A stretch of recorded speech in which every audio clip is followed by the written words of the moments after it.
बिस्मिल्लाहिर्रहमानिर्रहीम। Previous lecture में हमने फर्स्ट ईयर का यूनिट नंबर 7 स्टार्ट किया था और यूनिट नंबर 7 जो है वो है mathematical induction and binomial theorem. तो इसमें से सबसे पहला टॉपिक जो हमने डिस्कस किया वो है मैथमेटिकल इंडक्शन। आज क्वेश्चन नंबर 1 का पार्ट 2 कर रहे हैं। 3, 6, 9, उसके बाद हमारे पास है जो nth टर्म गिवन है वो है 3n इक्वल टू हमारे पास इक्वल टू है 3/2 n ब्रैकेट n प्लस 1। अच्छा, प्रीवियस लेक्चर में हमने यहाँ पर इसको स्टेप नंबर 1 दिया था, तो इसको स्टेप नंबर 1।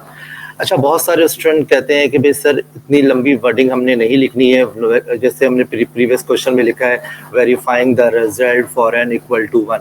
तो शॉर्टकट इसका आप फिर ये लिख लें, पुट n इक्वल टू 1। और अगर ये भी नहीं लिखना है तो फिर ये लिख ले फॉर n इक्वल टू 1। अब ये बात दोबारा रिपीट कर दूं कि ये जो टर्म आपके पास होती है इसको हम nth टर्म कहते हैं, Tn, और ये हमारे पास होता है sum up to nth term. ठीक है, इसको Tn कहते हैं और इसको sum up to nth term कहा जाता है। जब मैं सब्स्टिट्यूट करूंगा यहाँ पर वैल्यूज को, जब मैं कहूंगा कि भाई n इक्वल टू 1 या फॉर n इक्वल टू 1, तो पहली वैल्यू मैं यहाँ से सेलेक्ट करूंगा। मेरे पास पहली वैल्यू 3 है और राइट हैंड साइड पे जब मैं n को सब्स्टिट्यूट करूंगा n इक्वल टू 1, तो 1 प्लस 1 हो गया हमारे पास। ठीक है, और 3/2 और ये 2 हमारे पास बना, 2 से ये 2 कैंसिल, तो 3 equal to 3। It is true for n equal to 1। ठीक है। अच्छा, अगर एग्जाम में आपसे वो कहे कि n इक्वल टू 2 पे भी प्रूफ करके दें, तो फिर आपने n इक्वल टू 2 पे भी करके देना है। ठीक है। अच्छा, ये रिक्वायरमेंट जब बोर्ड के पेपर में होगी तो उस वक्त करेंगे आप, ठीक है, वरना यहीं तक करके आगे बढ़ेंगे आप। तो हम एक दफा दोबारा कर लेते हैं। फॉर n इक्वल टू 2 पे अगर करेंगे तो क्या सिचुएशन क्रिएट होगी हमारे पास। n इक्वल टू 2 पे जब हम करते हैं तो पहली दो वैल्यूज सेलेक्ट करेंगे, 3 प्लस 6, और राइट हैंड साइड पर आप 3/2 मल्टीप्लाई बाई 2 और 2 प्लस 1। तो इसके बाद हमारे पास 3 प्लस 6 9 हो गया और 3/2 ब्रैकेट 2 ब्रैकेट 3। तो आपके पास ये 2 से ये 2 कैंसिल हो गया, 9 equal to 9। It is true for n equal to 2। Step number 2 में सिर्फ हम इतनी तब्दीली करते हैं कि जहां पर n है उसकी जगह हम k रिप्लेस कर देते। पूरा सवाल हमारा क्या है, 3 plus 6 plus 9 dot 3k equal to 3/2 k bracket k plus 1। ठीक है। उसके बाद स्टेप नंबर 3 में हम करते हैं, जो असल हमें स्टेप नंबर 3 है, prove that the result is true for n equal to k plus 1। यानी सबसे इंपॉर्टेंट चीज हमारी यहाँ पर यह है कि हमें n is equal to k plus 1 को प्रूव करके देना है कि अगर मैं n की जगह k प्लस 1 रिप्लेस करूं तो ये स्टेटमेंट सही है या नहीं है, ये मुझे प्रूव करना है। अब इसके लिए now we add next term. हम यहाँ पर नेक्स्ट टर्म फाइंड आउट करके लिखेंगे। Both sides. अब नेक्स्ट हम कैसे फाइंड आउट करेंगे, इसके लिए एक छोटा सा एक रफ वर्क कर लेते हैं, ठीक है। अच्छा, ये रफ वर्क भी आप प्रॉपर तरीके से कीजिएगा ताकि आपको खुद भी अंदाजा हो कि कैसे हमने मालूम किया है। नेक्स्ट टर्म के लिए लेफ्ट हैंड साइड पे जो nth टर्म है उसको कंसिडर करें। लेफ्ट हैंड साइड पे आपके पास nth टर्म है 3n, और यहां पर n की जगह आप सब्स्टिट्यूट करें k प्लस 1, तो ये बन जाएगा 3k प्लस 1, यानी नेक्स्ट टर्म आपके पास आ गई 3k प्लस 1। अब ये पूरी नेक्स्ट टर्म हम यहाँ पर ऐड करते हैं, तो हमारे पास सवाल है 3, 6, 9 plus 3k equal to 3/2 k और k प्लस 1। मैं नेक्स्ट टर्म यहाँ पर ऐड करता हूँ। जब मैं नेक्स्ट टर्म ऐड करता हूँ तो ये बनता है 3 bracket k plus 1 3k plus 1। Step number 4 में सिर्फ हम इतना काम करते हैं कि जो कंसीडर कर लेते हैं, consider right hand side. Right hand side हमारे पास है 3/2 k प्लस 1 और 3k प्लस 1, ठीक है। अब इसके बाद यहां पर सबसे इंपॉर्टेंट चीज ये देखिए कि इन दोनों में क्या चीज कॉमन है। तो आपके पास जो कॉमन है, taking common 3k plus 1 common है। 3k प्लस 1 कॉमन लेने के बाद जब आप 3 और k प्लस 1 कॉमन ले लिया तो आपके पास क्या बचा, आपके पास बचा k/2 और प्लस का 1, ठीक। इस स्टेप में आपको यहां पर आपको एलसीएम लेना पड़ेगा, ठीक है। यहां एलसीएम लेंगे। एलसीएम जब आप लेंगे तो आपके पास क्या कैलकुलेशन होगी, 2 आपने एलसीएम लिया तो k प्लस 1। अच्छा, यहाँ पर इसके डिनोमिनेटर में 1 है, यानी 1 जो है वो k से मल्टीप्लाई हुआ और 2 1 से। यहां तक हम पहुंच गए। अब इसके बाद ये आपके पास लिखा हुआ है 3/2 ब्रैकेट k प्लस 1 और k प्लस 1 प्लस 1। ये आपका रिजल्ट यहां पर आ गया। Hence proved for n is equal to k plus 1। अच्छा, अब हमें अपने रिजल्ट को चेक करना है कि मेरा रिजल्ट सही आया भी या नहीं, मैंने अपना जो कैलकुलेशन की थी वो सही है या नहीं है। रिजल्ट चेक करना है, रिजल्ट बुक के पीछे आंसर शीट में नहीं मौजूद है, तो आप राइट हैंड साइड की जो nth टर्म है उसको कंसिडर करेंगे। राइट हैंड साइड की nth टर्म आपके पास क्या है, 3/2 n और n प्लस 1। यहां पर आप n की जगह पर रिप्लेस कर दें k प्लस 1। जब आप k प्लस 1 n की जगह रिप्लेस करेंगे तो ये बनेगा 3/2 n की जगह k प्लस 1, फिर n की जगह k प्लस 1 और ये 1 एज इट इज। तो ये पूरा का पूरा आपके पास एक आंसर बन जाएगा, ठीक है। अब इसको टैली कीजिए, यानी जहां जहां n है वहां k प्लस 1 आपके पास आ गया। इसके ऊपर बार मेंशन कर दें ताकि ये कंफर्म हो जाए कि आपके पास पूरा n की जगह। तो ये भी सवाल हमारा अल्हम्दुलिल्लाह कंप्लीट हो गया, ठीक है।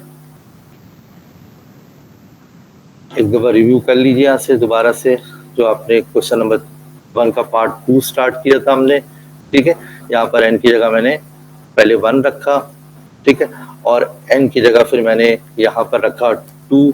अच्छा, ये एग्जाम में अगर क्वेश्चन में गिवन डेट हो तब ये कीजिएगा, वरना अदरवाइज यहाँ से डायरेक्ट के वाले स्टेप पे हम चले जाएंगे। ठीक है, के में सिर्फ क्या करना है, सवाल में जहां पर n है वहां पर n की जगह पे हमें क्या रखना होता है, के रखना होता है, और कुछ नहीं। ठीक है, हाँ, सबसे इम्पोर्टेंट स्टेप जो है जिसको हम कहेंगे सबसे इम्पोर्टेंट है वो हमारा n इजिकल टू के प्लस 1 पे जो प्रूव करना है वो इम्पोर्टेंट हमारा स्टेप है। ठीक है, इसमें नेक्स्ट टर्म फाइंड आउट करने का मेथड तमाम सवालात में सेम रहेगा कि आप कंसिडर करेंगे लेफ्ट हैंड साइड की nth टर्म को। ठीक है, नेक्स्ट टर्म मालूम करने के लिए लेफ्ट हैंड साइड की nth टर्म को आप कंसिडर करेंगे।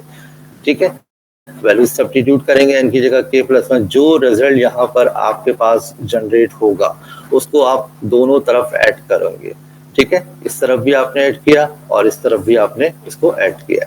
ठीक है, ऐड करने के बाद जो पॉसिबल कैलकुलेशन है वो हम, अच्छा, यहाँ पर जो स्टूडेंट मिस्टेक करते हैं वो सोचते हैं कि इनको मल्टीप्लाई करा दें, यानी बहुत सारे स्टूडेंट के दिमाग में बात आएगी कि के को के से मल्टीप्लाई करा दें, फिर इसको फिर इसके एलसीएम ले। पहले स्टेप में ये सोचिएगा कि जो पॉसिबिलिटी सबसे पहले है वो है कॉमन की। कॉमन देखिए, कॉमन अगर आपको मिल रहा है तो सबसे पहले आप कॉमन फाइंड आउट करिए। जैसे ये k प्लस 1 और k प्लस 1 ये कॉमन है, इसी तरह 3 और ये 3 कॉमन है, इसको कॉमन लेके बाहर कर दीजिए। जब आप बाहर करेंगे तो ये फैक्टर आपके पास ये बनेगा k/2 और 1/1। यहाँ पर आपने इसका एलसीएम लेना है, एलसीएम लेने के बाद सॉल्व करके, अच्छा, अब ये 2 लिखा है, इस 2 को मैंने k प्लस 1 में 1 प्लस में ब्रेक क्यों किया, यानी 2 को मुझे ब्रेक करने की जरूरत क्यों पेश आई, क्योंकि मुझे असल में n की जगह पे k प्लस 1 रिप्लेस करना होता है। तो हम अपने क्वेश्चन में अगर देखें तो यहाँ पर लिखा हुआ था n, तो इस n की जगह k प्लस 1 आ गया, यहाँ पर लिखा हुआ तो क्वेश्चन में n की जगह k प्लस 1 आ गया और ये 1 कांस्टेंट एज इट इज है। ठीक है जी, अब एक ऐसा सवाल करते हैं जिसमें नेगेटिव फैक्टर इन्वॉल्व होगा। अगर क्वेश्चन नंबर 2 का पार्ट 3 देखते हैं, एक्सरसाइज वही हमारे पास 7.1 है। ठीक है, और मैथमेटिकल इंडक्शन हमारा टॉपिक चल रहा है। ठीक है, अब एक सवाल ऐसा करते हैं जिसमें कोई नेगेटिव वैल्यू इन्वॉल्व होगी। तो है हमारे पास, बुक का पेज नंबर भी मेंशन कर देता हूँ, बुक का पेज नंबर है 218, ये पेज नंबर पे क्वेश्चन मौजूद है। अच्छा जी, अब हमारे पास सवाल है 1 + 4 + 7 +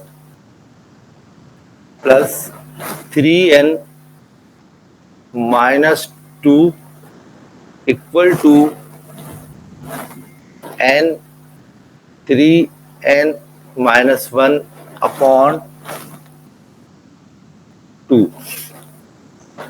दोबारा से एक दफा आपको याद दहानी करा दूं कि ये टर्म कहलाती है nth टर्म, इसको tn से रिप्रेजेंट करते हैं। ये कहलाती है आपके पास sn, इसको हम कहते हैं sum up to nth term. ठीक है, बार बार बताने का मकसद ये है कि इसमें स्टूडेंट गलती करते हैं कि जब वैल्यू सब्स्टिट्यूट करने की बात आती है तो दोनों तरफ सब्स्टिट्यूट कर दी जाती है। ठीक है, तो पहला स्टेप हमारे पास जो है वो यहाँ पर है स्टेप नंबर 1। अगर हम बात करें तो पहले स्टेप में हमें for n equal to 1 substitute करते हैं। बात वही दोबारा रिपीट करूंगा कि आपने लेफ्ट हैंड साइड से 1 सेलेक्ट करना है और राइट हैंड साइड पर n की जगह 1 सब्स्टिट्यूट करेंगे आप। तो ये हो गया 1, 3 मल्टीप्लाई बाय 1 3 होता है, तो 3 में से 1 गया तो 2 बचा, 2 divided by 2 1। It is true for n equal to 1। Step number 2 वही बात दोबारा रिपीट करूंगा, अगर n इक्वल टू 2 पे रिक्वायर्ड हो तो कीजिएगा, वरना डायरेक्ट जाइएगा for n equal to k। ठीक है जी, n equal to k put करते हैं तो वी गेट पूरा सवाल के में कन्वर्ट हो जाएगा 1 + 4 + 7 डॉट 3 के - 2 और उसके बाद इक्वल टू है हमारे पास के 3 के - 1 अपॉन 2। ठीक है। अच्छा, अब है स्टेप नंबर हमारे पास 3। Step 3, prove that the result is true for n is equal to k + 1। यानी हमें यहाँ पर ये बात प्रूव करके देनी है कि अगर हम n की जगह k + 1 रखें तो ये स्टेटमेंट हमारी ट्रू आनी चाहिए। ठीक है, ये सबसे इम्पोर्टेंट स्टेप है। अब उसके बाद हमारे पास जो स्टेप से स्टार्ट होता है स्टेप नंबर, इसमें हम now we have to add next term both sides, दोनों तरफ आपको नेक्स्ट टर्म ऐड करना पड़ेगी। अभी अब हम नेक्स्ट टर्म कैसे ऐड करेंगे और कैसे फाइंड आउट करेंगे, इसके लिए एक छोटा सा रफर हमने पहले भी हर सवाल में एक छोटा सा रफर कर रहे हैं ताकि ये आपके बिल्कुल जहन नशीन हो जाए। ठीक है, क्योंकि अगर नेक्स्ट टर्म गलत निकलेगी तो पूरा सवाल फिर पूरा का पूरा टोटल गलत हो जाएगा। ठीक है, फिर इसमें कोई कैलकुलेशन की नंबर के चांस नहीं रहेंगे। नेक्स्ट टर्म मालूम करने के लिए हमें सेलेक्ट करना है nth टर्म, सेलेक्ट करनी है लेफ्ट हैंड साइड की nth टर्म। यहाँ पर n की जगह सब्स्टिट्यूट कर दीजिए k + 1। ठीक है, ये आप नेक्स्ट टर्म फाइंड आउट कर रहे हैं। ठीक है, नेक्स्ट टर्म फाइंड आउट कर रहे हैं आप ये। तो अब आप जब नेक्स्ट टर्म फाइंड आउट कर रहे हैं तो 3 ब्रैकेट k + 1 माइनस का 2। ठीक है जी, अब थोड़ा इसको सिंप्लीफाई कर लेते हैं। 3k + 3 माइनस का 2, तो ये बन जाएगा आपके पास 3k + का 1। इसका मतलब हो गया नेक्स्ट टर्म जो हमारे पास फाइंड आउट हुई है वो है 3k + 1। इसको अब हमने ऐड करना है। ठीक है जी, दोनों तरफ हमने इसको ऐड कर देना है, यानी 1 + 4 + 7 और 3k - 2, यहाँ नेक्स्ट टर्म ऐड होगी। ठीक है, अब नेक्स्ट टर्म हमारे पास क्या है, वो है 3k + 1। इसी तरह यही सारी चीज राइट हैंड साइड पे भी ऐड करें। राइट हैंड साइड पे हमारे पास क्या है, k 3k - 1 अपॉन 2। ठीक है, और उसके बाद जो नेक्स्ट टर्म है हमारी वो ऐड कर दें। नेक्स्ट टर्म हमारे पास क्या है, 3k + 1। ठीक है, अब स्टेप नंबर 4। स्टेप नंबर 4 में सिर्फ हम करते हैं consider right hand side. Right hand side हम कंसीडर करते हैं तो वो हमारे पास है k 3k - 1 upon 2 plus 3k + 1। ठीक है, अब यहां पर देखिए कि हमारे पास कोई चीज कॉमन नहीं है। जब कॉमन नहीं है फैक्टर हमारे पास तो फिर हमें यहाँ पर एलसीएम लेना पड़ेगा। ठीक है, एलसीएम जब मैंने लिया तो ये एलसीएम में मेरे पास आया 2।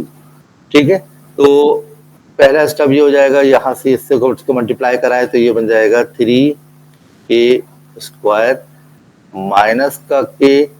ठीक है, और 3 × 2 = 6k और 2 1 ज़ा 2, यानी इसके मतलब है इसको मैंने इससे मल्टीप्लाई कराया, ठीक है।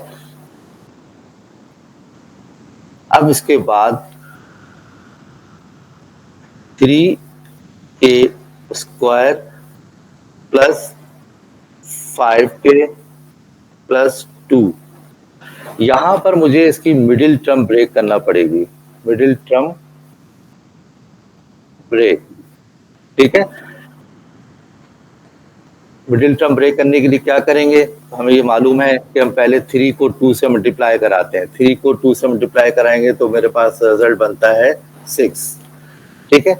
अब इन दोनों नंबरों को इस तरह प्लस करें कि प्लस करेंगे तो क्या बनना चाहिए 5, मल्टीप्लाई करने पे 6 बनना चाहिए और प्लस करने पे 5 बनना चाहिए। अगर ये बन रहा है तो इसका मतलब है ये मिडिल टर्म ब्रेक हमारी सही है, फैक्टर हमारे सही बनेंगे। 3k square plus 3k plus 2k plus 2 upon 2। उसके बाद इन दोनों में कॉमन देखिए, इन दोनों में कॉमन क्या मिल रहा है, 3k आपके पास कॉमन है तो ये बना k प्लस 1। इन दोनों में देखिए आपके पास 2 कॉमन बना तो k प्लस 1, ये दोनों फैक्टर सेम हो गए आपके, ठीक है। मिडिल टर्म ब्रेक में ये फैक्टर सेम होना जरूरी है।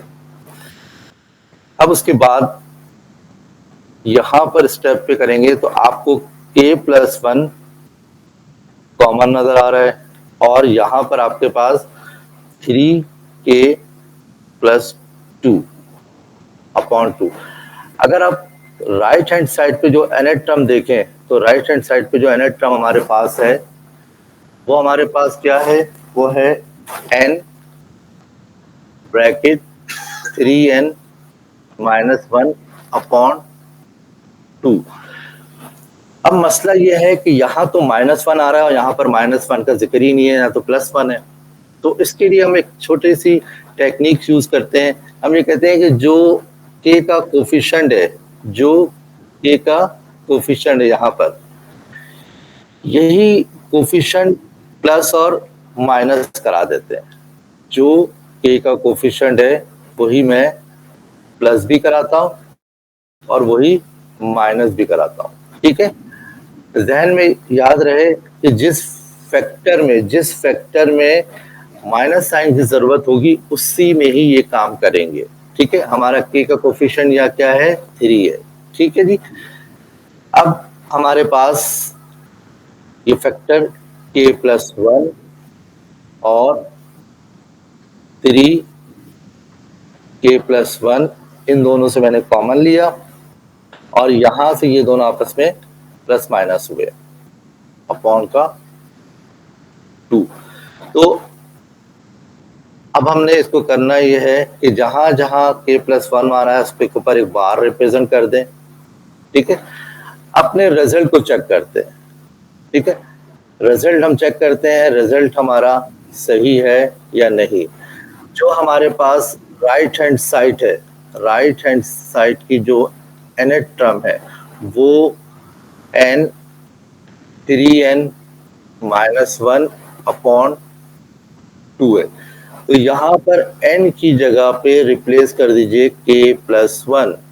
जब आप n की जगह k प्लस 1 रिप्लेस करेंगे तो k plus 1 bracket 3k plus 1 minus का 1 और ये अपॉन का 2। अब अपने आंसर को इससे टैली कीजिए कि जहां जहां n है, ठीक है, आपको जहां जहां n चाहिए था वहां k प्लस 1 है, ये देखिए k प्लस 1 है, 3 अपनी जगह पे मौजूद है, 3 अपनी जगह पे मौजूद है। इस n की जगह पे मुझे चाहिए k प्लस 1, वो k प्लस 1 मौजूद है और -1 अपॉन का 2। तो इसका मतलब है कि ये सवाल भी हमारे पास hence proved for n equal to k plus 1। Mathematical induction के अगर बेसिक स्टेप्स से मैं बात करूं तो सबसे पहला स्टेप है कि वो नेचुरल नंबर होने चाहिए, यानी 1 2 3 इस तरह से स्टार्ट हो। ठीक है, पहले स्टेप में मैं करता हूँ कि n इक्वल टू 1 सब्स्टिट्यूट करता हूँ, दूसरे स्टेप में ये पूरा सवाल कन्वर्ट हो जाता है मेरा k की फॉर्म में, ठीक है, दूसरे स्टेप में ये सवाल कन्वर्ट हो जाता है k की फॉर्म में। पहले स्टेप में मैं n की जगह 1 सब्स्टिट्यूट करता हूँ, दूसरे स्टेप में n की जगह k सब्स्टिट्यूट किया जाता है, ये पूरा सवाल k की फॉर्म में कन्वर्ट हो जाता है। तीसरे स्टेप में मुझे ये बात प्रूव करनी होती है कि अगर मैं अपने स्टेटमेंट को n इक्वल टू k+1 के लिए कहूँ तो क्या ये स्टेटमेंट ट्रू होगी या नहीं होगी, ये बात प्रूफ करनी है। इसके लिए मुझे नेक्स्ट टर्म ऐड करनी पड़ती है, ठीक है, नेक्स्ट टर्म यानी 3k-2 के बाद कौन सी टर्म आएगी वो मुझे ऐड करनी है। और इसको फाइंड आउट करने के लिए हम यहाँ पर एक छोटा सा रफ वर्क करते हैं। वो रफ वर्क क्या है, लेफ्ट हैंड साइड की nth टर्म कंसिडर करते हैं, ये कहलाती है nth टर्म, जिसको हम tn से भी रिप्रेजेंट करते हैं और an से भी रिप्रेजेंट करते हैं, ठीक है। 3n-2 यहाँ पर मैंने n की जगह रिप्लेस किया है k+1 रिप्लेस किया है।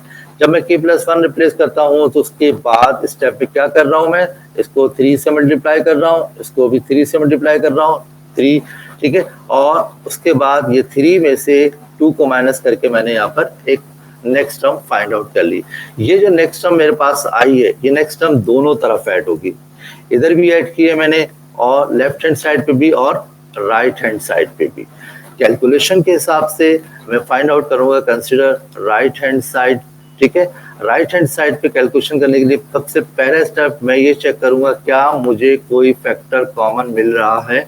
अगर कोई फैक्टर कॉमन मिल रहा है तो पहला स्टेप मेरा ये होगा कि मैं उसको कॉमन निकालूंगा, मगर यहाँ पर सवाल में मुझे कोई चीज कॉमन नजर नहीं आ रही है, तो मैंने यहाँ पर एलसीएम लिया, ठीक है, एलसीएम लिया। एलसीएम लेने में क्या हुआ, यानी ये 1 इस पूरे फैक्टर से मल्टीप्लाई हुआ और 2 इस पूरे फैक्टर से मल्टीप्लाई हुआ, ठीक है। मल्टीप्लाई करने के बाद इसको 3k को मैंने मल्टीप्लाई किया, k स्क्वायर हो गया, और k को 1 से मल्टीप्लाई किया तो माइनस का k हुआ। ये 2, 3 2 6 और 2 1 2, इसमें से इसको सब्ट्रैक्ट किया तो मेरे पास रिमाइंडर जो बचा 5k। मिडिल टर्म ब्रेक की पहली कंडीशन ये है कि तो k स्क्वायर है, इसका कोफिशिएंट और कांस्टेंट इन दोनों को आपस में मल्टीप्लाई करके एक रिजल्ट जनरेट करें। ये जो मेरे पास यहाँ मल्टीप्लिकेशन में आया है उसी को प्लस या माइनस करने पर मुझे 5 मिलना चाहिए, क्योंकि लफ्ज ही ये बता रहा है कि मिडिल टर्म ब्रेक, मिडिल मेरे पास 5k है, इसको इस तरह ब्रेक करना है। ब्रेक करने के बाद मैंने इन दोनों से 3 कॉमन लिया और k कॉमन लिया, यहाँ से 2 कॉमन लिया, तो ये अब ये दोनों फैक्टर का सेम होना भी जरूरी है। अगर ये दोनों फैक्टर सेम नहीं हो रहे हैं तो इसका मतलब है कि इस स्टेप में आपने कोई गलती की है, ठीक है। ये दोनों फैक्टर सेम हो गए, सेम होने के बाद k+1 लिख देंगे। अब मैंने सवाल लिखा था जो मैं राइट हैंड साइड पे, मुझे यहाँ पर माइनस साइन चाहिए, अब यहाँ तो माइनस साइन है ही नहीं, तो माइनस साइन किस तरह लेकर आएंगे, तो इसके लिए एक छोटी सी टेक्निक याद रखें, जो भी k का कोफिशिएंट है, अच्छा दोनों फैक्टर में नहीं, जिस फैक्टर में आपको माइनस साइन चाहिए होगी उस फैक्टर में ये काम करेंगे आप, ठीक है। उस पर ये इसमें आपको करने की जरूरत नहीं, क्योंकि इसमें तो पहले से एडजस्ट है बिल्कुल। यहाँ पर प्रॉब्लम आ रही है, तो मैंने जो k का जो कोफिशिएंट है वो 3 है, तो प्लस और माइनस किया, इसमें से 3 में से कॉमन लिया मैंने, 3 कॉमन ले लिया तो ये बन गया 3k+1, और इसमें से इसको माइनस करा दिया तो ये बना हमारे पास। तो इस तरह मैथमेटिकल इंडक्शन का ये क्वेश्चन एक और कंप्लीट हुआ।